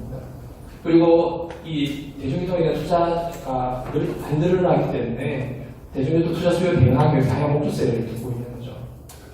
그리고 대중교통 수요를 늘리고 이동권 확대와 불공정 완화를 위해서 완화를 지향하는 요금 할인 체계를 수행하고 있습니다. 사실은 이게 가능한 이유는 또 목줄세를 많이 두고 있기 때문에 그렇죠. 왜냐하면 요금 할인하게 되면 그만큼 요금 수입이 거의 떨어지는데 그러면 이제 요금 대중교통 운영기관의 부담이 늘어날 수밖에 없는데 이 부분을 또 다양한 목줄세에 대해서 카바하는 거죠. 그리고 교통을 다양한 사회적 체계로 결합하고 있는 거죠.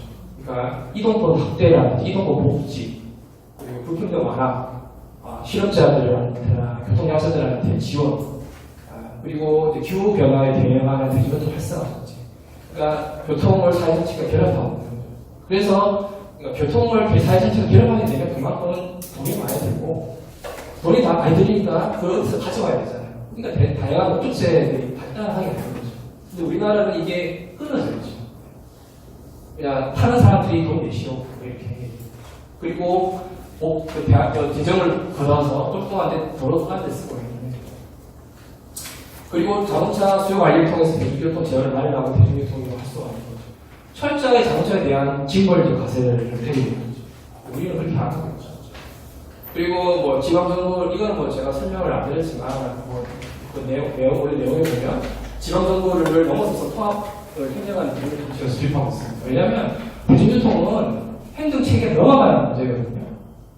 그러니까 광역화되고 출퇴근 거리라는 게 특히 서울 같은 경우에는 서울 사람들이 서울에 왔다 갔다 합니다. 경기도 왔다 갔다 하기 때문에 결국은 이 교통이라는 것은 지역을 넘어서는 광역 문제이기 때문에 지방정부끼리 협력을 해야 되는 거고 더 나아가서 중앙정부 차원에서의 지원이 있는 거죠. 그래서 우리나라 아까 과세는 좀 설명을 드렸는데 그러니까 도로 인프라 건설 중심의 교통체계 체계를 개편해야 되는 거고 우리나라 같은 돈이 없는 게 아니라 쓸데없이 이제 도로 까는 데 쓸 때 문제가 있는 거고 버스 노선 소유권이라든지 이 대중교통의 발전을 저해하고 있는 정부들의 잠재를 협박을 해야 되고 정부의 공공권을 강화해야 됩니다. 아까 얘기했고 그리고 이용식 노동자가 실적 참여하는 대중교통 거버넌스가 만들어져야 되는 거죠. 각 지역마다 버스 정책 심의위원회라든지 위원회가 많긴 하지만 그 제대로 안 되고 있죠. 실질적인 역할을 못하고 있고 그리고 더 나아가서는 지방정부의 통합적인 수립이 돼야 되는 거고 더 나아가서는 대중교통에 대한 권리가 기본권처럼 보장되는 이동권이 하는 헌법처럼 되는 거죠. 프랑스 같은 경우 교통기본법을 제정해서 헌법제로 하고 있는 거죠.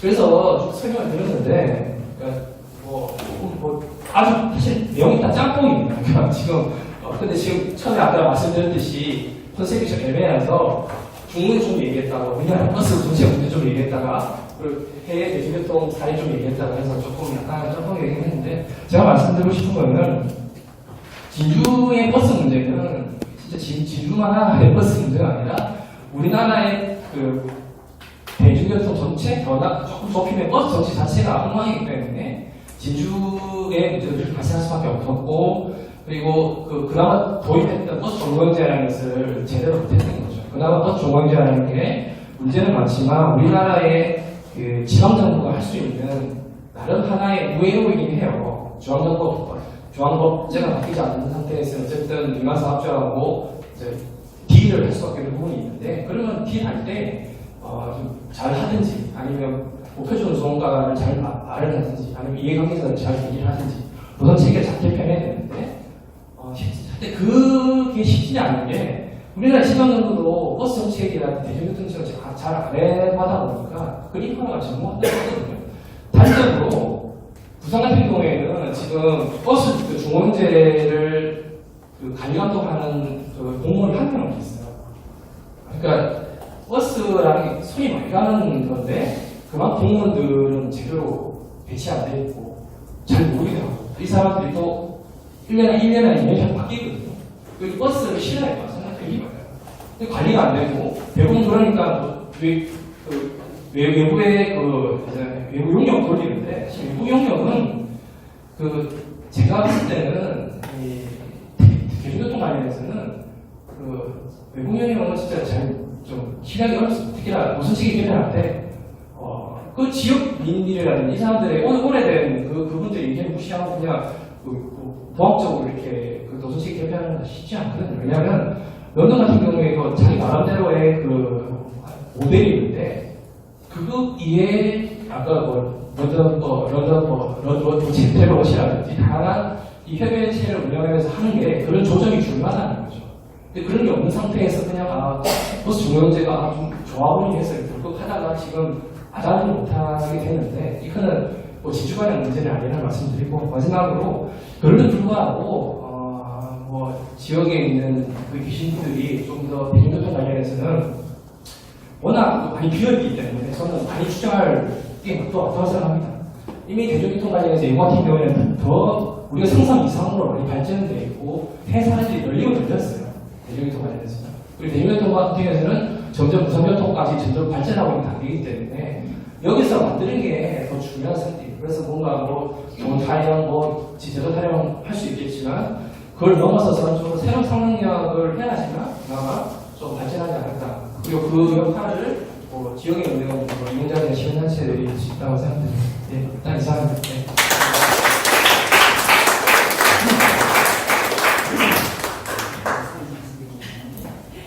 네, 장시간 여자적으로 강의해주신 우리 강사님께 한 번 더 박수 부탁드립니다.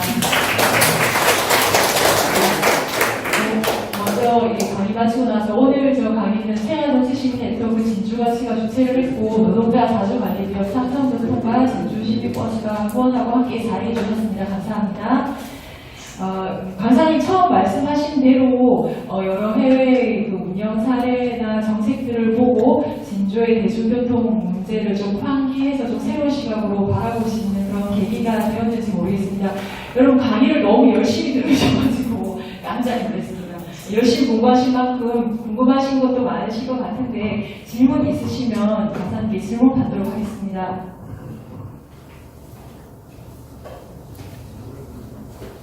네, 제일 먼저 손대시면 질문보다는 저는 노동자 자동관리기업 삼성교통의 대표이사고 이민규라고 합니다. 반갑습니다. 그 말씀하신 것 중에 저는 사실은 가장 좋았던 건 진주는 중공영제다라고 명시적으로 말씀해 주셔서 대단히 감사드리고요. 제가 중공영제다라고 계속 이야기했는데 다들 아니다라고 하셔가지고 중공영제 맞다라는 걸 한번 확인해 주셔서 감사한데, 아까 저 면허 취소 말씀하셨잖아요. 근데 여객운수사업법상 오해가 있을 것 같아서 제가 좀 바로 잡는 건데, 여객운수사업법상 면허 취소가 가능합니다. 근데 사실은 일어나지 않을 거라고 생각하는 일들이 가능하거든요. 뭐냐면 A라는 회사가 버스를 10대를 가지고 있는데 한 해 위반을 100건을 하면 이 회사는 면허 취소가 가능해요. 근데 그럴 가능성이 거의 없거든요. 진주는 지금 일어나고 있어요. 일어나고 있는데 지방자치단체가 그것에 대해서 면허 취소 조치를 하지 않기 때문에 못하고 있는 경우도 있습니다. 그래서 실제로는 누구도 상상하지 못하는 일이지만 일어나면 면허 취소는 가능한데 워낙 그 버스 자본들이 지역 토착 자본들이 많거든요. 그래서 그런 것들 때문에 못하는 경우가 있다는 걸 제가 한번 말씀드리고 싶었고, 그 다음에 아까 그 노선의 사유화 문제가 상당히 심각합니다. 실제로 그게 가장 문제이기도 하고요. 다만 진주는 노동자 자주관리기업 삼성교통 진주시민버스가 노선의 70%를 소유를 하고 있습니다. 이 두 회사는 이 노선은 공공의 소유다라고 분명하게 하고 있기 때문에 사실은 향후에 버스의 공공성을 방어하는 데서 상당히 유리한 조건을 가지고 있기 때문에 시민사회가 노력하면 저희를 바꿀 수 있다 이렇게 보거든요. 그래서 그런 부분들을 좀 여기 계신 분들이 알아주셨으면 좋겠습니다. 네, 이상입니다.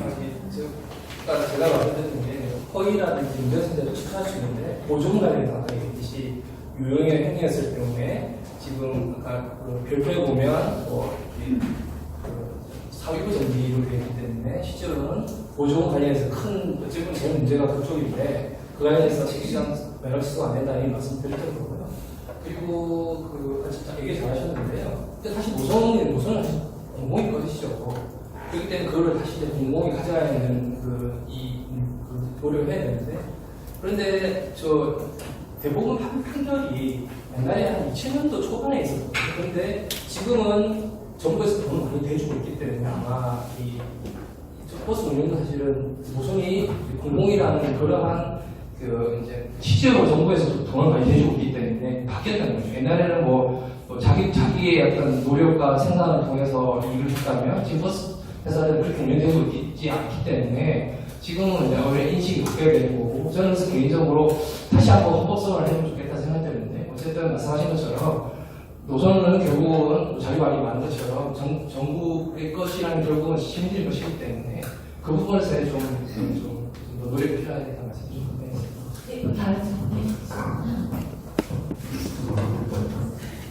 저는 지금 운영위원이고요.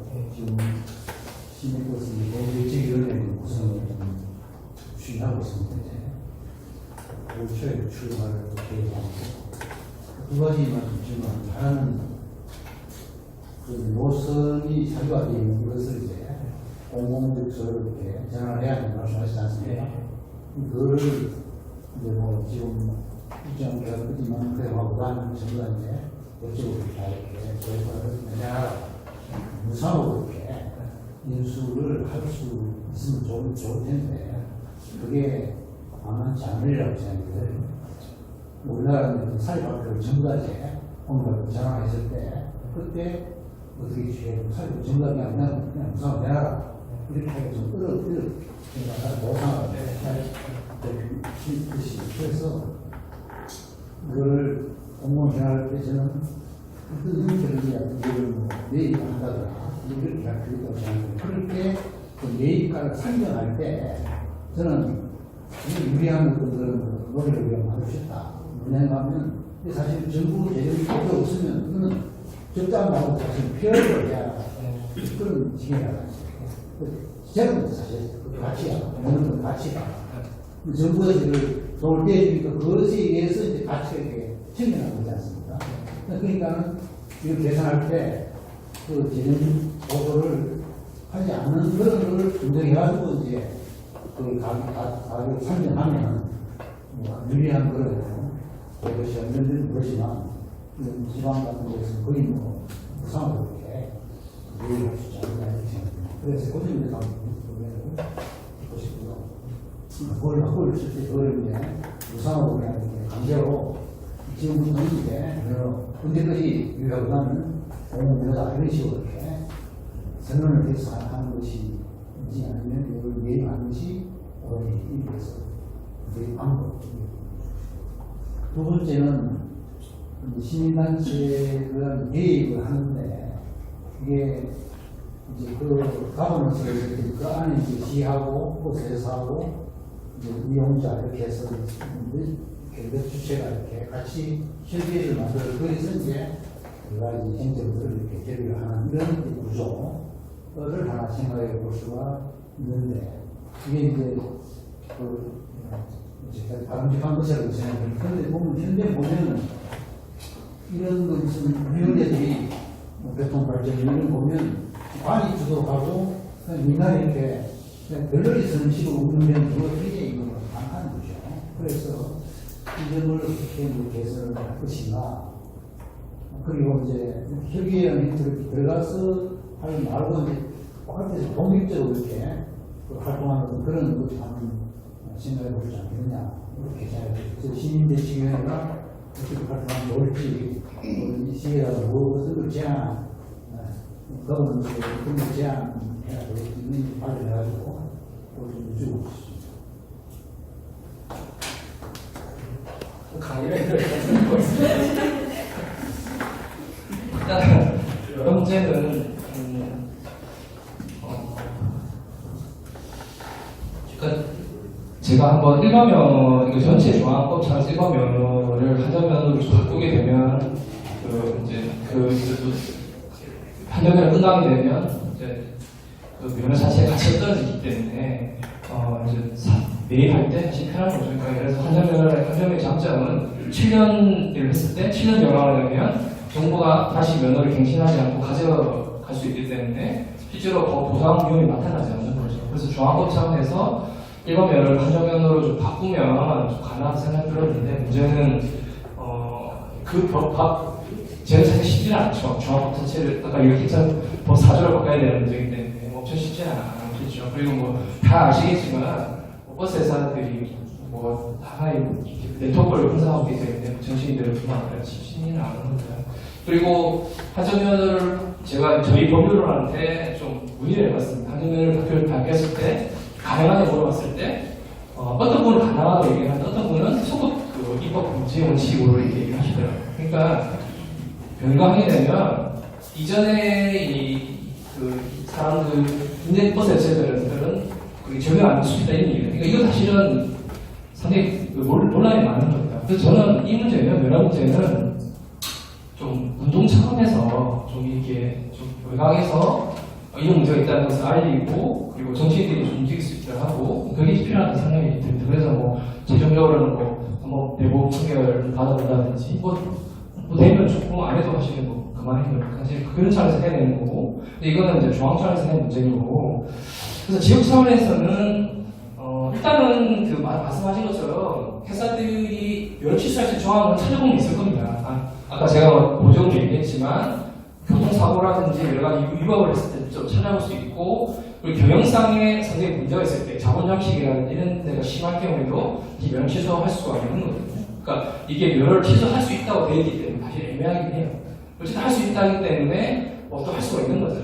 그래서 그렇게 외곽에서 문제의 업체들에 대해서 얘기를 하면서 면허 취소를 할 수 있다고 해서 줄 수 있는 거고 그리고 어쨌든 자주 관리비 있으니까 새로운 어떤 신규 노선 같은 경우에는 이 정부가 만약에 운영하게 되면 노선거리가 발생하는 거거든요. 왜냐면 정부가 새롭게 하는 거니까. 그리고 새로운 노선이기 때문에 기존 업체들한테 보상할 필요도 없는 거죠. 네. 그래서 이제 정부가 한쪽에서 보면 전체적으로 공영제를 할 수 없으니까 몇 개 노선이라도 좀 이 공영버스를 운행해서 신규 노선을 향해서 좀 하는 부분이 필요하고 그렇게 하다 보면 이 비용 구조가 크로스가 되는 것도 있고요. 근데 이제 지주 같은 경우는 자주관리기도 있기 때문에 이 자주관리를 어떻게 운영할지에 대해서 좀 고민이 필요할 것 같아요. 어떤 분은 자주관리 기업을 차라리 지구를 다 반납을 해서 새로운 공사 경영에 그렇게 만들자는 분도 사실 있는 거거든요. 그래서 제가 자주관리가 없는 지역에서는 어쨌든 정보를 압박해서 이 면허를 취소시키고 그 면허 취소가 되면 그 업체를 정보 인수하든지 아니면 별도의 공적 하는 운영을 기구를 만들어서 운영을 해서 좀 운영하게 하고 그리고 그 기업을 통해서 투명하게 하고 그리고 운영을 잘하면 상당히 이제 경쟁이 되기 때문에 좀 기업의 버스를 좀 더 발전시킬 수 있지 않을까 그런 말씀을 드렸는데 어쨌든 뭐 제가 말씀드리는 거는 이 면허 자체는 이 공공의 것이고 그걸 관점을 가지고 계속 지역에서 얘기를 해야 된다고 말씀드리는 겁니다. 그래야지만 이게 계속 연화되는 거고 정부도 압박을 받으면서 발생할 수 있는 거죠. 제가 어디 가는지 말씀드리는 거고 그래서 그런 차원에서 말씀드리는 거고 그리고 그 시민단체 활동은 정말 어려운 문제죠. 제가 뭐 그런 활동을 한 것도 아니고 그게 참 어려운 문제이긴 한데 아까 말씀하신 것처럼 지금 그 버스 문제뿐만 다른 부분 마찬가지죠. 어떤 협의회나 위원회 다 있는데 다 형이나 되게 마찬가지죠. 그게 우리나라의 민주주의 수준이긴 하죠. 저런 영국이나 파리 같은 프랑스 같은 경우에는 그 나라의 민주 수준이 높기 때문에 그만큼의 이제 협의가 잘 되는 것이고 우리나라 같은 경우는 그만큼 수준에서 되기 때문에 그냥 버스 문제뿐만 아니라 다른 위원회도 마찬가지인 거죠. 그래서 참 뭐 이렇게 말하기가 좀 어렵긴 하지만 저는 아까 우리 교수님 말씀하셨지만 외곽 별도의 그러한 발전을 만들어서 계속 제기하는 것도 좋을 것 같아요.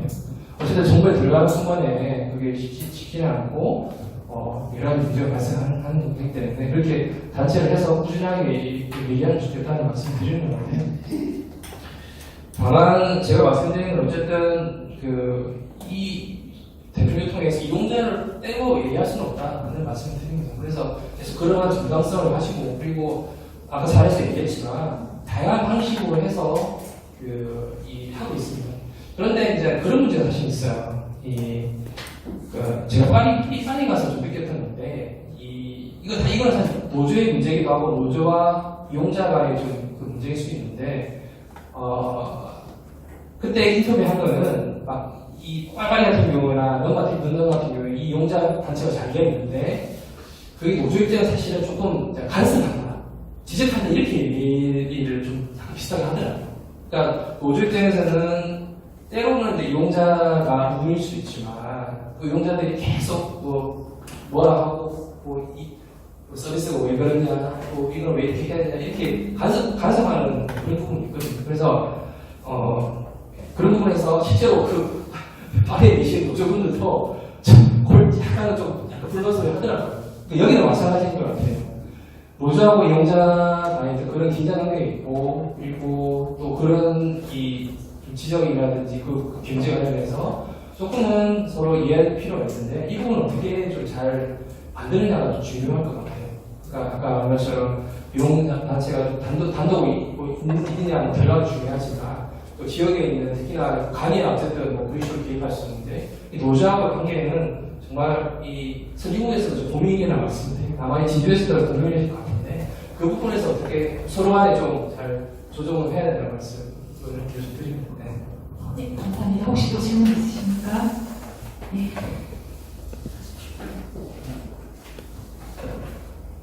강의 감사했습니다.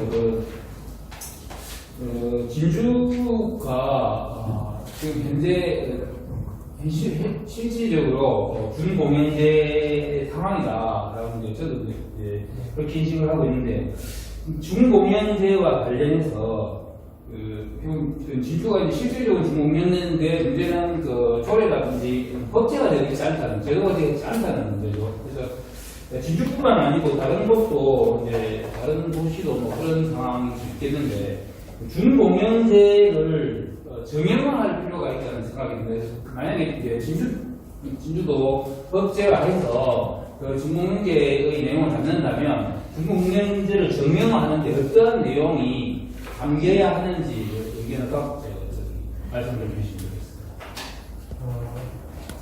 그러니까 제가 진주가 준공연제를 했던 이유는 아까 얘기했듯이 개념 자체가 그러니까 표준 우선을 통해 운영비가 다 되는 조건으로 우선 조정을 정부가 한 거죠. 그리고 아까 진주시 관계자가 표준 우선과 내에서 누구나 알아서 하는 건 사실은 그게 준공연제 하나의 형태입니다.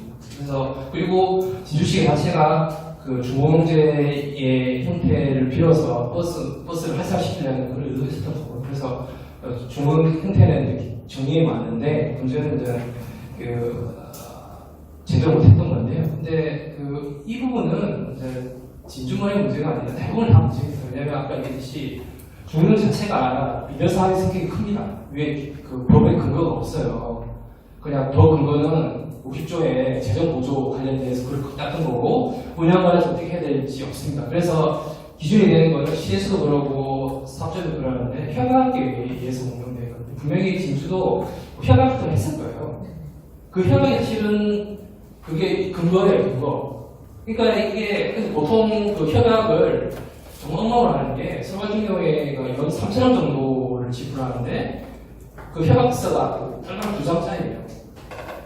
아직도 그리고 심지어는 15년이 지났는데 아직 이명박 없이 사인이 있는 거예요.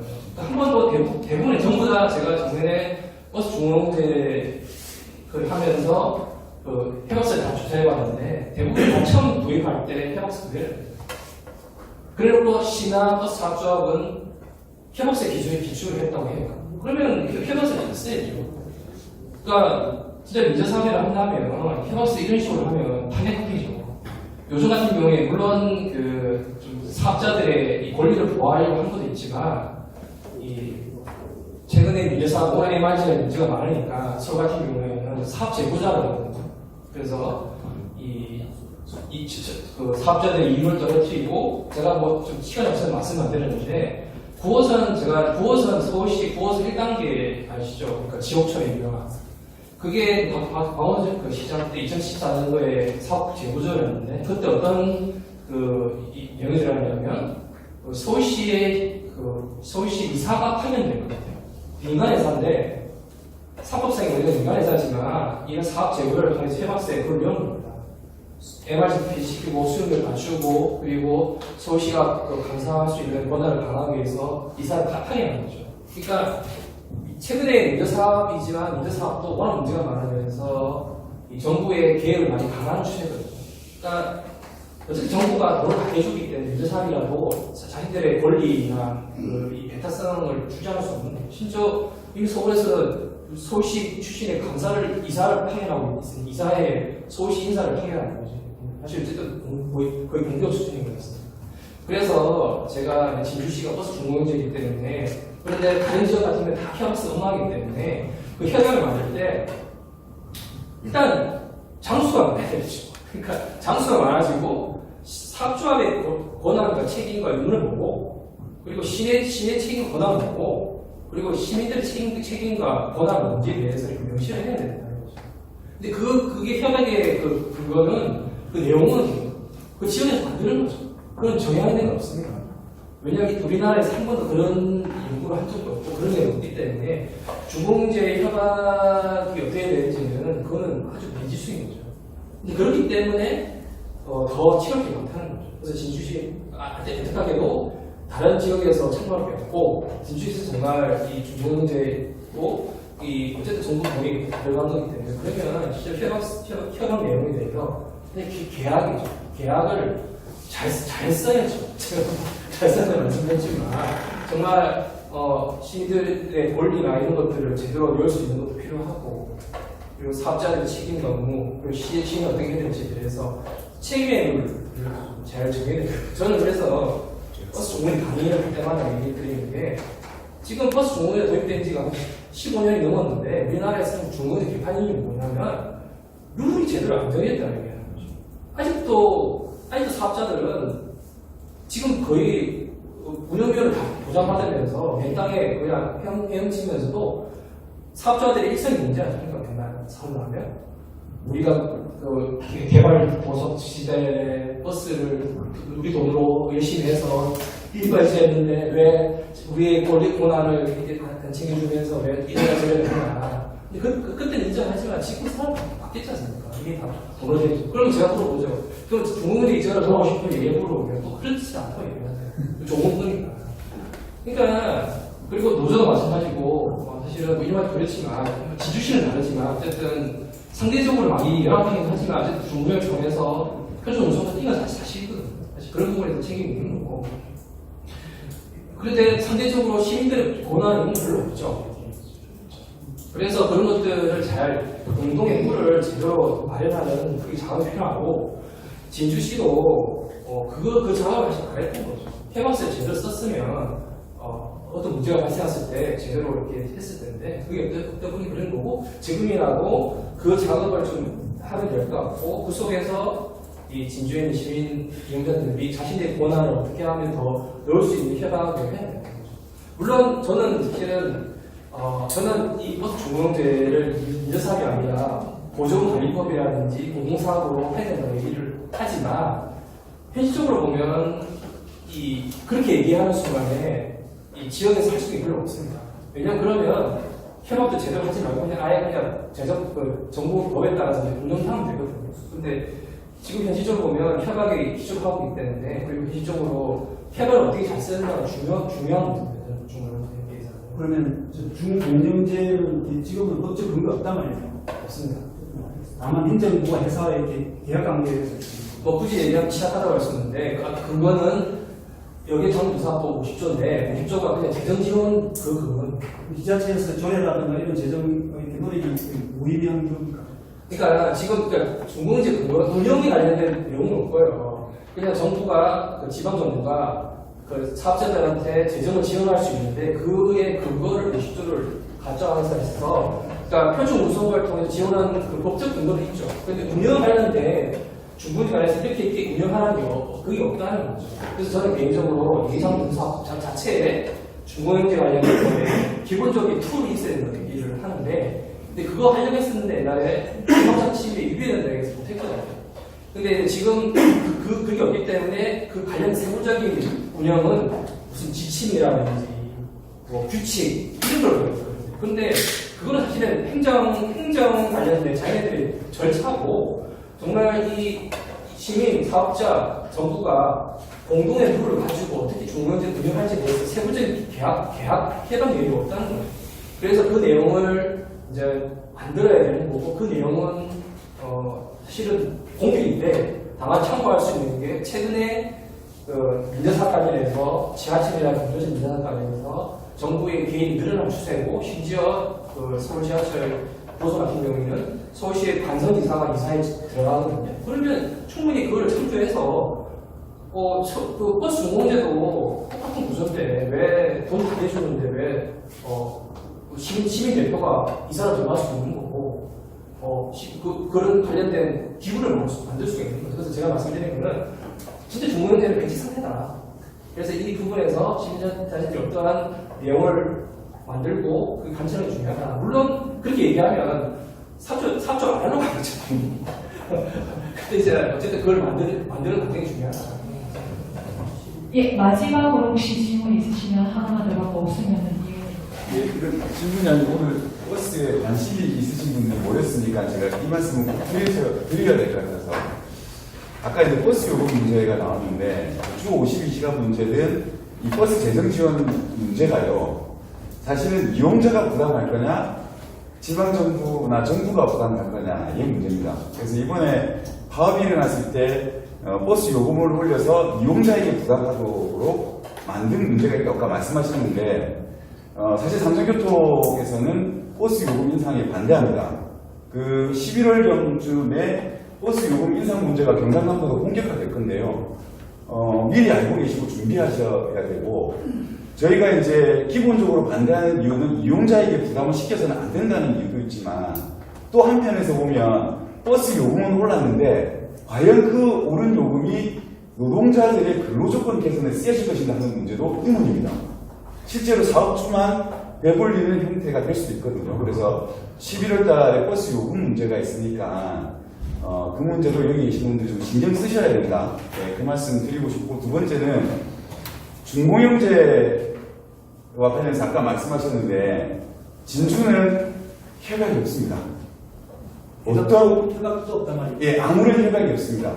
아무런 협약이 없습니다. 진주시장도 협약이 없다라고 주장을 했고요. 그래서 사실은 백지 상태가 아니고 아무것도 없는 무예 상태에서 지금 진행이 되고 있어서 이런 논쟁들이 상당히 많이 벌어지고 있는데 이왕 그렇다면 저는 진주가 꼭 중공영제일 필요 있냐? 만약에 삼성과 시민이 노선을 진주시에 반납할 의사가 있다면 차라리 공영제에 대한 고민이나 이런 것들을 해봐도 된다. 그래서 좀 더 진주 같은 경우는 상상력을 좀 더 크게 가지고 고민을 해주셨으면 좋겠습니다. 네, 이상입니다. 감사합니다. 선생님 너무 아쉬워하는 것 같아서 혹시 간단한 질문이면 간단하게 하시고 간단하게 답변해 주시면 이거는 질문이라기보다는 저는 오늘 들으면서 그 대중교통 재원 마련을 위해서 필요한 건 상상력이다. 그게 기억에 남았고요. 또 대중교통에 대한 권리, 우리 시민들의 권리 이 말씀을 하셨는데 사실 제가 오늘 이 말씀을 드릴 자리가 안 되는데 왜냐하면 대중교통 강의를 들어오면서 제가 오늘 자가용을 하고 사실 저는 집을 났을 때 늘 고민을 합니다. 늘 아침에는 오늘은 꼭 자전거 타고 가야지, 버스를 타고 가야지 하다가 중도하다 보면 그냥 또 자가용을 또 가져가고 이런데 오늘도 결국 그렇다고 말하는데 저는 여기 사실 오늘 오신 분들이 우리 시내버스 문제 때문에 참 여러 번 만났었는데 그때 많이 들었던 분들이거든요. 그럼 이분들이 그런 우리가 대중교통의 권리를 우리가 주장해서 진주에서 대중교통이 좀 더 편해졌다. 그러면은 과연 저를 포함해서 여기 계신 분들이 진짜 대중교통을 이용하실 분들이지. 진짜 그런 마음을 가지고 있어야 이 문제가 풀리지 않을까. 그냥 대중교통 문제는 우리가 조금 더 떼인 사람으로서 우리는 대중교통 이용 안 하면서 나서서 이 문제를 해결하려고 하고 있어요. 시민단체들도 나서고 개인들도 나서고 이렇게 하고 있거든요. 근데 그런 진정한 그런 마음이 있다면 우리가 더 대중교통을 이용해야 되지 않을까. 죄송합니다.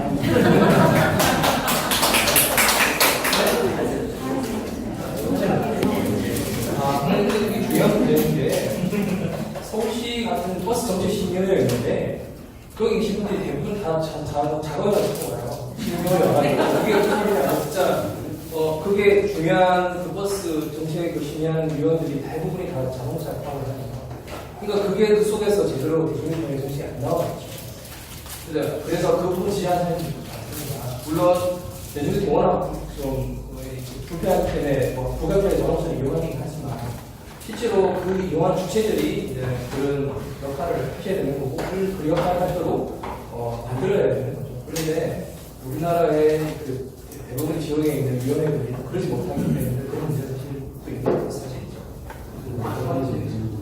예, 그러면 오늘 정말